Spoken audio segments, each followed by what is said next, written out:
continuando o estudo da segunda fase do modernismo com as características gerais do movimento. Então, a primeira é o aprofundamento do modernismo em si. Porque, como nós já falamos, a primeira fase ela é mais de rompimento, é a fase radical da irreverência.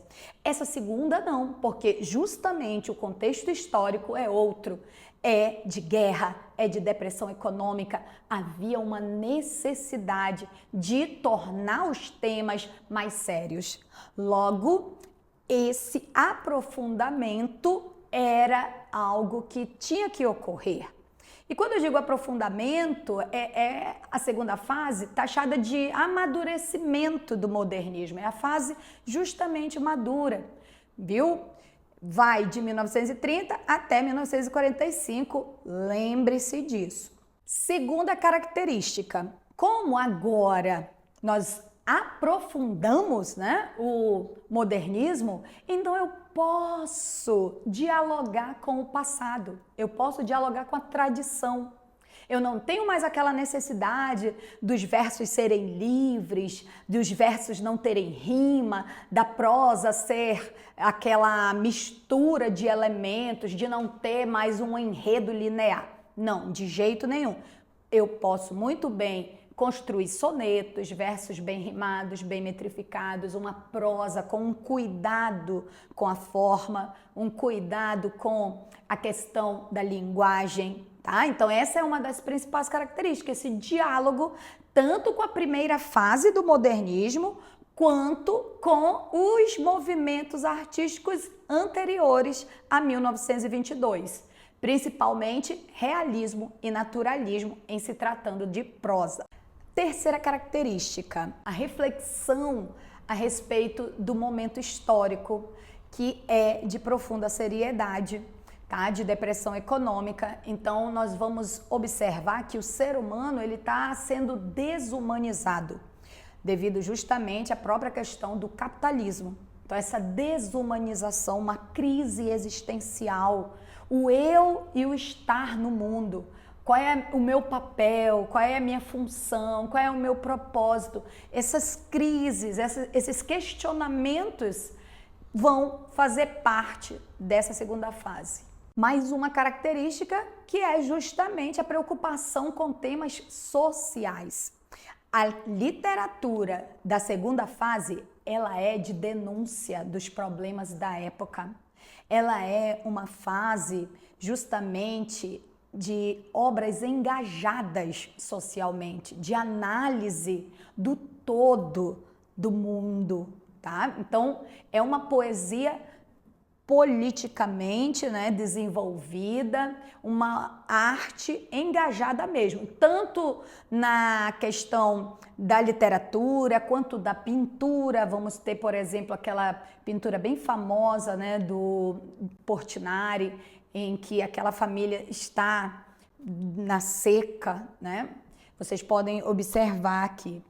E você vai ter também o teatro, a própria música. Então, toda a arte se volta mais para o campo social. Por isso que é uma arte engajada de mobilização. Você tem que entender o seguinte, os romancistas, os poetas, eles veem a arte como uma possibilidade de tomada de consciência das pessoas. É realmente uma literatura de denúncia. Então ela não serve só para entretenimento, tá? Ela serve para mobilizar as pessoas, para que elas tenham essa consciência e também possam mudar o mundo para melhor.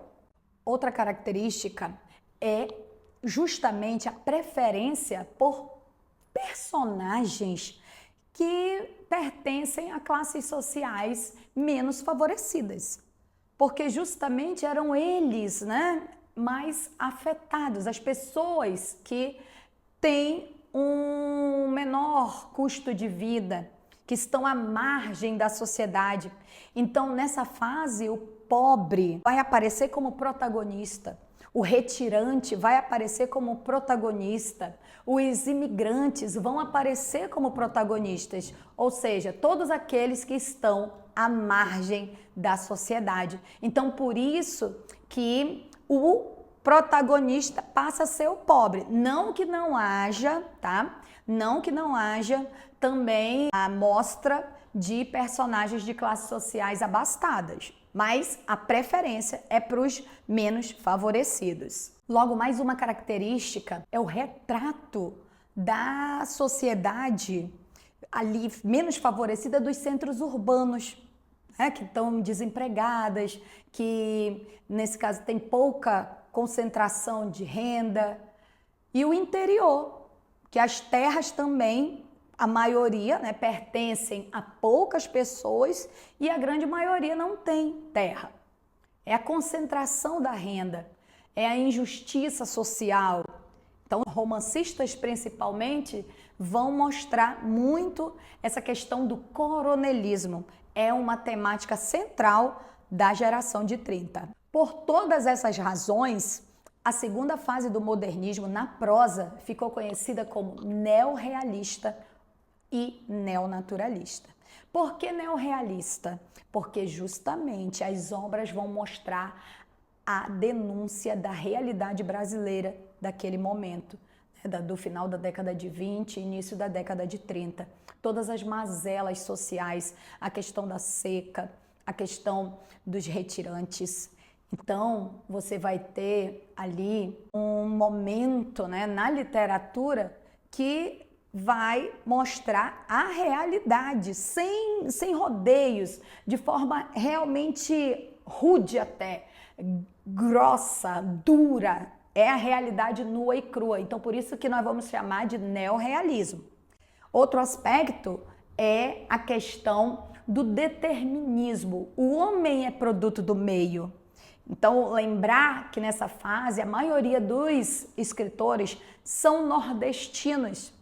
Então, a questão do meio, da seca, do homem do sertão, ele agir de maneira muitas vezes rude, de ele não ter educação, de ele não ser alguém muito amável ou muito falante, é justamente porque ele vive naquele ambiente, de opressão, num ambiente hostil. Então, essa característica do determinismo, do homem produto do meio, lembra que era típica do naturalismo. Então, por isso, a segunda fase é chamada de neonaturalista.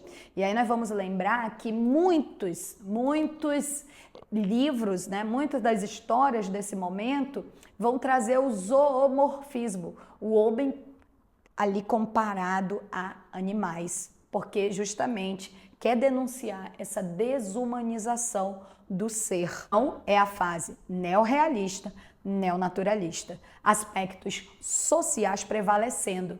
Porém, essa fase ela supera o realismo naturalismo porque ela vai trabalhar a questão do psicológico.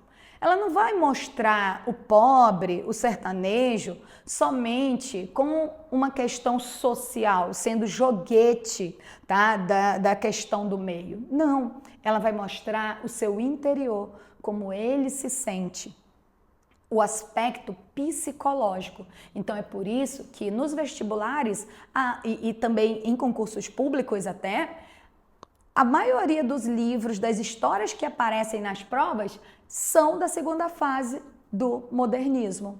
Então, mais uma característica é a questão do regionalismo. Lembrando que não nasce na segunda fase do modernismo essa característica, tá? E como os vestibulares, os concursos gostam de cobrar a origem do regionalismo, vamos nos lembrar agora, tá, desse detalhe.